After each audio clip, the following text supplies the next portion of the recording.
23 वर्षीय राखी अपने बौनेपन की वजह से पूरी बस्ती में मशहूर थी। 23 साल की होने के बावजूद उसका कद 8 साल के बच्चे जितना ही था। वो मुंबई की धारावी बस्ती में अपने गरीब माता पिता के साथ रहती थी। उसके पिता एक मजदूर थे। राखी पढ़ने में बहुत तेज थी। 12वीं पूरी करने के बाद वो स्कूल से मिले स्कॉलरशिप के पैसों से मुंबई यूनिवर्सिटी के कॉलेज में एडमिशन लेकर बीएड की पढ़ाई करने लगी। साथ ही बच्चों को ट्यूशन पढ़ाकर अपनी फीस का खर्च उठाने लगी। लेकिन उसकी कम हाइट को देख कॉलेज में सभी उसका खूब मजाक उड़ाते हैं। ए बच्ची, जा अपने प्ले स्कूल में जा, यहाँ आने की अभी तेरी उम्र नहीं है। बौनी कहीं की। सभी इसी तरह राखी का मजाक उड़ाते थे, लेकिन वो अपनी पढ़ाई पर ही ध्यान देती है और अच्छे नंबरों से बीएड की डिग्री हासिल कर लेती है। कुछ दिन बाद वो एक स्कूल में जॉब के लिए इंटरव्यू देने जाती है। ए छोटी बच्ची, तू यहाँ क्या कर रही है? जाकर अपनी क्लास में बैठ। आप गलत समझ रहे हैं सर, मैं तो यहाँ इंटरव्यू के लिए आई हूँ। मेरा नाम राखी है। ओह अच्छा, सर ने बताया था आपके बारे में। आइए, मैं आपको प्रिंसिपल के कैबिन तक ले चलता हूँ। प्रिंसिपल उसका इंटरव्यू लेते हैं, जहाँ उसका सिलेक्शन हो जाता है। राखी खुशी खुशी घर आती है और अपने माँ बाबा को बताती है। माँ बाबा, मुझे एक स्कूल में नौकरी मिल गई है। अब मैं स्कूल में जाकर बच्चों को पढ़ाऊंगी। हमारी गरीबी अब दूर हो जाएगी बाबा। हाँ मेरी बच्ची, मैं जानता था तू जरूर एक दिन हमारा सर गर्व से ऊंचा करेगी। राखी अगले दिन से स्कूल में बच्चों को पढ़ाने जाती है, जहाँ स्कूल की टीचर उसे देखकर कहती हैं, क्या यार सुधा मैडम, अब क्या बच्चे भी स्कूल में पढ़ाएंगे? अरे धीरे बोल, ये बौनी तो नई मैडम है। राखी अपनी क्लास में जाती है तो बच्चे उसे देखकर कहते हैं, ए लड़की, जा अपनी क्लास में जा, तू तो हमारी क्लास की नहीं लगती। और ये क्या, तूने यूनिफॉर्म क्यों नहीं पहनी? लगता है आज इसका बर्थडे है, इसीलिए यूनिफॉर्म पहन के नहीं आई। देखो तो, इसके पास बैग भी है, हो सकता है इसमें टॉफियां हों। अच्छा लाला, जल्दी दे फिर तो हमें टॉफियां। तभी क्लास में प्रिंसिपल सर आ जाते हैं। ये सब क्या हो रहा है बच्चों? अपनी क्लास टीचर के साथ ऐसे पेश आते हैं? क्या हमारी क्लास टीचर? पर अभी तो इसकी खुद ही पढ़ने की उम्र है। हाँ, लगता है इसकी मम्मी ने बचपन में इन्हें बॉर्नवीटा नहीं पिलाया। सर, इन मैडम को ब्लैक बोर्ड तक पहुंचने के लिए तो सीढ़ी की जरूरत होगी ना? बच्चों, मैडम की सिर्फ हाइट ही कम है, लेकिन इनका दिमाग चाचा चौधरी जैसा तेज है। मैडम, आज से ये आपकी क्लास है। ये कहकर प्रिंसिपल वहां से चले जाते हैं। राखी कुर्सी पर बैठकर बच्चों को पढ़ाने लगती है। मैडम, आप तो हमें दिखाई ही नहीं दे रही। ऐसा लग रहा है जैसे टेबल के नीचे कोई टेप रिकॉर्डर बज रहा है। राखी उन सबकी हंसी को अनदेखा करते हुए चेयर पर चढ़कर पढ़ाने लगती है। स्कूल में रोज उसका सब ऐसे ही मजाक उड़ाते थे, लेकिन राखी सबकी बातों को अनसुना कर देती थी। ऐसे ही समय बीता। अब हर साल पूरे स्कूल में राखी मैडम की क्लास का रिजल्ट ही सबसे अच्छा आता था। प्रिंसिपल सर भी उससे बहुत खुश थे। फिर एक रोज हार्ट अटैक पड़ने से अचानक स्कूल के प्रिंसिपल की मौत हो जाती है। स्कूल के ट्रस्टीज मिलकर एक फैसला लेते हैं। बोर्ड ने मिलकर ये फैसला किया है कि टेस्ट और क्वालिफिकेशन के बेस पर स्कूल टीचर्स में से ही नए प्रिंसिपल का सिलेक्शन होगा। सभी टीचर्स टेस्ट देते हैं, जिसमें राखी फर्स्ट आती है और उसे स्कूल का नया प्रिंसिपल बना दिया जाता है। प्रिंसिपल के तौर पर वो अपनी पहली स्पीच देती है।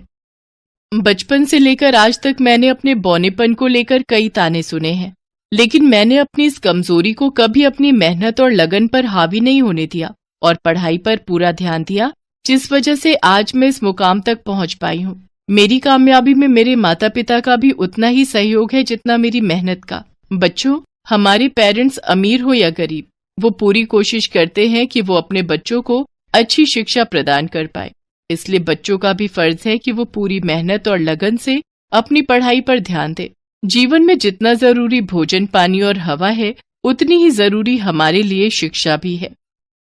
उसकी बातें सुन अब सभी टीचर्स और बच्चों को अपनी गलती का एहसास हो जाता है और वो जोरदार तालियों की गड़गड़ाहट से राखी की कामयाबी का जश्न मनाते हैं।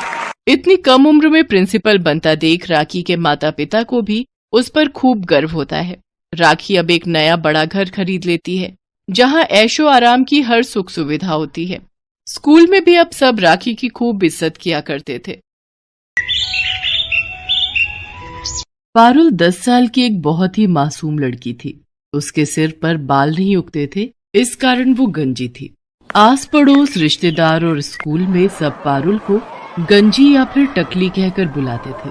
कभी कभी इस बात से पारुल बहुत दुखी हो जाती थी। ये देख पूजा, मेरी मम्मी मेरे लिए कल मार्केट से न्यू हेयर पिन लेकर आई है। अरे शीतल, ये हेयर पिन तो बहुत सुंदर है, मुझे ऐसी पिन्स मंगवा देगी? हाँ हाँ, क्यों नहीं। अरे संभाल कर, देखा जमीन पर गिरा दी। ओ गंजी, इधर आ। हाँ आती हूँ। ये हेयर पिन्स उठा कर दे। Thank you. अच्छा, तुझे चाहिए तो तेरे लिए भी एक सेट मंगवा दूंगी। नहीं, मुझे नहीं चाहिए। तू भी पागल है शीतल, ये गंजी अपने सिर पर हेयर पिन्स कैसे लगाएगी? ये तो गंजी है, गंजी। अरे मैं तो भूल ही गई थी, ये तो गंजी खोपड़ी है। तभी वहाँ क्लास टीचर आ जाती है और सब बच्चे खड़े हो जाते हैं। गुड मॉर्निंग बच्चों, आज आप सबके लिए एक बहुत अच्छी न्यूज है। हमारे स्कूल में एक बहुत बड़े लेवल का फैशन शो होने जा रहा है, इसलिए आप सब भी उसकी तैयारी शुरू कर लें। वाह, फैशन शो! फिर तो मैं ही सबसे सुंदर दिखूंगी। यार शीतल, तू तो बहुत घमंडी है, हम भी तो सुंदर लग सकते हैं। तू अपने बारे में क्यों सोचती है? ये बात तेरी अच्छी नहीं है। अरे नहीं नहीं, मेरा वो मतलब नहीं था। तुम सब भी सुंदर बन जाना। पर मैं एक रिच फैमिली से बिलोंग करती हूँ, तो मेरे मॉम डैड तो मेरे लिए महंगी ड्रेस खरीद ही देंगे। तेरे मम्मी पापा तो जॉब करते हैं ना, तो तेरे लिए इतनी महंगी ड्रेस नहीं खरीद पाएंगे। और मेरे तो बाल भी कितने लंबे और सुंदर हैं। मैं तो अपने बालों में पार्लर से कोई भी अच्छा सा स्टाइल बनवा सकती हूँ। तुम लोगों के बाल भी बहुत छोटे छोटे हैं, बिल्कुल उस गंजी पारुल की तरह। शीतल की बातों को सुनकर पूजा गुस्से में आ जाती है, पर वो उस वक्त उसे कुछ नहीं कहती। पारुल रोती हुई घर जाती है। पता नहीं कैसे स्कूल में मेरी बच्ची का एडमिशन करवा दिया। सारे बच्चे इसका मजाक उड़ाते हैं, कब तक सहन करेगी? बड़ी मुश्किल से तो ये स्कूल मिला है, हमारे बजट में भी है, और फिर बच्चे हैं, बच्चों की तो आदत ही होती है एक दूसरे का मजाक उड़ाने की। पारुल बिटिया, हमें कभी भी किसी की बात का बुरा नहीं मानना चाहिए। अगर हम ऐसे ही हर किसी की बात का बुरा मानने लगे तो जीवन काटना बहुत मुश्किल हो जाएगा बच्चे। अगले दिन पारुल स्कूल के लिए निकली, पर आज वो जिस रास्ते से जाती थी उस रास्ते से ना जाकर दूसरे रास्ते से स्कूल की तरफ चली जाती है। पर वो मन ही मन सोच में थी। पता नहीं स्कूल जाने का बिल्कुल भी मन नहीं हो रहा। मेरे साथ ऐसा क्यों हुआ? मेरे सिर पर बाल क्यों नहीं है? अगर मेरे सिर पर भी बाल होते तो मैं कितनी सुंदर लग, फिर मेरा भी कोई मजाक नहीं उड़ाता। तभी पारुल को किसी के बुलाने की आवाज आती है। कोई बचाओ, मैं इस गड्ढे में गिर गई हूँ, मेरी मदद करो। अरे आप कौन हो? रुको, मैं आपको बाहर निकालती हूँ। इन्हें बचाने के लिए तो मुझे रस्सी की जरूरत पड़ेगी। अब क्या करूँ? वो एक रस्सी पड़ी हुई दिखाई दे रही है। किसी तरह पारुल उस रस्सी की सहायता से एक औरत को गड्ढे से बाहर निकालती है। तुम्हारा बहुत बहुत शुक्रिया बहादुर लड़की, तुमने मुझे गड्ढे से निकालकर मेरी जान बचाई। कोई बात नहीं, आप मुसीबत में थी और मेरी मम्मी कहती है कि मुसीबत में हमें सबकी सहायता करनी चाहिए। पर आप इस गड्ढे में कैसे गिरी? मेरा नाम सोफिया है, मैं एक जादूगरनी हूँ। मैं कल रात जब अपने घर वापस जा रही थी तो रात के अंधेरे में मुझे ये गड्ढा दिखाई नहीं दिया और मैं इस गड्ढे में गिर गई। अगर आप जादूगरनी हो तो आप इस गड्ढे से बाहर क्यों नहीं आ सके? क्योंकि मेरा जादू सिर्फ दूसरों पर काम करता है, मैं अपने ऊपर अपने जादू का उपयोग नहीं कर सकती। तुमने मेरी सहायता की है, बताओ मैं तुम्हारी क्या मदद कर सकती हूँ? तुम्हें अगर मुझसे कुछ चाहिए तो मैं जादू से तुम्हें वो दे सकती हूँ। क्या आप जादू से कुछ भी दे सकती हो? हाँ बिल्कुल, तुम मुझसे जो भी मांगोगी और मेरे बस में होगा तो मैं अवश्य दूंगी। क्या आप मेरे सिर पर बाल उगा सकते हो? सब मुझे गंजी कहकर बहुत चिढ़ाते हैं। मेरे स्कूल में फैशन शो होने वाला है। बस इतनी सी बात, अभी लो। जादूगरनी छड़ी घुमाए, सिर पर लंबे बाल आ जाए। और देखते ही देखते पारुल के सिर पर लंबे और सुंदर बाल आ जाते हैं।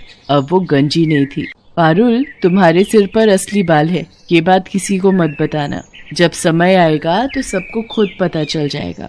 अभी तुम सबसे यही कहना कि तुमने बालों के लिए एक विग खरीदा है।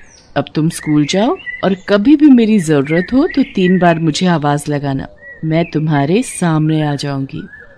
थैंक यू जादूगरनी आंटी, आप बहुत अच्छी हो। पारुल के सिर पर बाल आ जाते हैं और वो बहुत खुश होती है। उसके बाद वो स्कूल जाती है और सबको यही कहती है कि उसने बालों में विग लगवाई है। इस पर सब बच्चे हंसने लगते हैं। विग लगाने से क्या होता है तो तू अभी भी गंजी ही ना। पारुल शीतल की बात का बुरा नहीं मानती।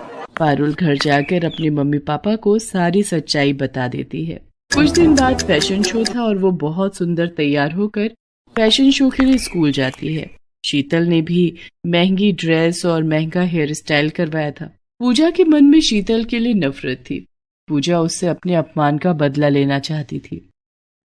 शीतल बहुत घमंड करती है ना अपने बालों पर। आज मैं उसके बालों में ये गोंद चिपकाकर उसके सारे बाल खराब कर दूंगी ताकि वो फैशन शो में भाग ही न ले पाए। शीतल, तेरे बाल तो बहुत सुंदर लग रहे हैं, पर बालों में जो ऊपर पिन लगी हुई है ना, मैं उसको ठीक कर दूं? लग रहा है वो नीचे गिरने वाली है। कहाँ गिर रही है, जरा ठीक से लगा दे। पूजा जानबूझकर अपने हाथों में पकड़ी हुई गोंद की डिब्बी शीतल के बालों में गिरा देती है। ओह सॉरी शीतल, मेरे हाथ में तो गोंद की शीशी थी, तुम्हारे सारे बालों में गिर गई है। मुझसे गलती हो गई, मैंने ये जानबूझकर नहीं किया। पूजा, थोड़ी देर में फैशन शो स्टार्ट होने वाला है, तुमने मेरे सारे बाल खराब कर दिए। मेरे सारे बाल चिपक गए हैं, देखो मैं कितनी गंदी लग रही हूँ। अब मैं क्या करूंगी? शीतल रोने लगती है। सब बच्चे फैशन शो के लिए नीचे हॉल में पहुंच जाते हैं। शीतल क्लास में बिल्कुल अकेली बैठी थी। तभी पारुल वहां आ जाती है। उसे सारी बात पता चलती है। तुम चिंता मत करो, मैं अभी जादूगरनी आंटी को बुलाती हूँ, वो तुम्हारे बाल बिल्कुल ठीक कर देंगी। पारुल जादूगरनी को आवाज लगाती है और वो वहां आ जाती है। पारुल, शीतल ने तो हमेशा तुम्हारा मजाक उड़ाया है, फिर भी तुम इसकी मदद करना चाहती हो, पर इसके लिए एक शर्त है। अगर मैं शीतल के बाल ठीक करूंगी तो बदले में तुम्हें फिर से गंजा होना पड़ेगा। जादूगरनी आंटी, कोई बात नहीं, आप मुझे फिर से गंजा कर दो, पर मेरी दोस्त के बाल ठीक कर दो। शीतल पारुल की सारी बातें सुन रही थी। इसका मतलब पारुल के बाल असली हैं? इसने विग नहीं पहना? मैंने पारुल से कितनी नफरत की, उसका कितना मजाक उड़ाया, पर ये मेरे लिए फिर से गंजी होने को तैयार है। सचमुच मैं कितनी बुरी हूँ। पारुल कितनी अच्छी है। जादूगरनी आंटी, आप ऐसा कुछ मत करना, आप पारुल को फिर से गंजा मत करो। मैं फैशन शो में हिस्सा नहीं लूंगी, आप मेरे बाल ऐसे ही रहने दो। चिंता मत करो शीतल, मैं तो पारुल की परीक्षा ले रही थी, मैं ऐसा कुछ नहीं करूंगी। मैं तुम्हें सीख देना चाहती थी, कभी भी किसी से ईर्ष्या मत करना। ईर्ष्या करना बुरी बात है। पारुल, तुम सचमुच बहुत संस्कारी बच्ची हो। तुम्हारे माता पिता ने तुम्हें बहुत अच्छे संस्कार दिए हैं, इसलिए मैं तुम्हारे कहने पर शीतल के बाल ठीक कर देती हूँ। जादूगरनी शीतल के बाल ठीक कर देती है। मुझे माफ कर दो पारुल, मैंने हमेशा तुम्हारा मजाक उड़ाया। मेरी अपनी दोस्त पूजा मेरे साथ गलत कर गई। मैं सबको बताऊंगी कि तुम बहुत अच्छी हो। पारुल, अब मैं चलती हूँ। अब मैं कुछ समय के लिए यहाँ से दूर जा रही हूँ, इसलिए मेरा तुमसे मिलना नहीं हो पाएगा। मैं जब भी वापस आऊंगी तो तुमसे जरूर मिलूंगी। पारुल और शीतल दोनों मिलकर फैशन शो में हिस्सा लेती हैं। शीतल सबको पारुल के बारे में बताती है। शीतल ने पूजा से बात करना बंद कर दिया था, क्योंकि पूजा ने जानबूझकर बहुत बड़ी गलती की थी। उस दिन से पारुल और शीतल दोनों अच्छी दोस्त बन जाते हैं। पारुल ने हमेशा दूसरों की मदद की, और जो दूसरों की मदद करता है हमेशा उसके साथ अच्छा ही होता है। Thanks for watching.